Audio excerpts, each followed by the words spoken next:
តោះបងប្អូនណាដែលជាក្បាលអាប់ដេតកម្មវិធីក្នុងទូរស័ព្ទតិចលូតអាប់ដេតធ្វើយើងពេលខ្លះមួម៉ៅដែរអញ្ចឹងខ្ញុំមានវិធីមួយដើម្បីឲ្យយើងអាប់ដេតម្ដងពីទាំងអស់តោះទៅធ្វើទាំងអស់គ្នាបងប្អូនជាដំបូងបងប្អូនបើកទូរស័ព្ទមកចុច apply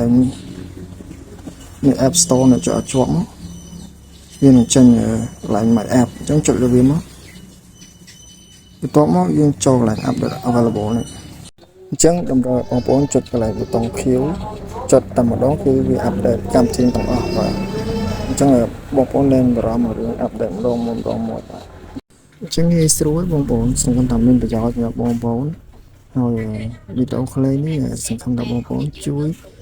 subscribe channel របស់ខ្ញុំមួយដើម្បីបានវីដេអូថ្មីបន្តទៀតអរគុណច្រើន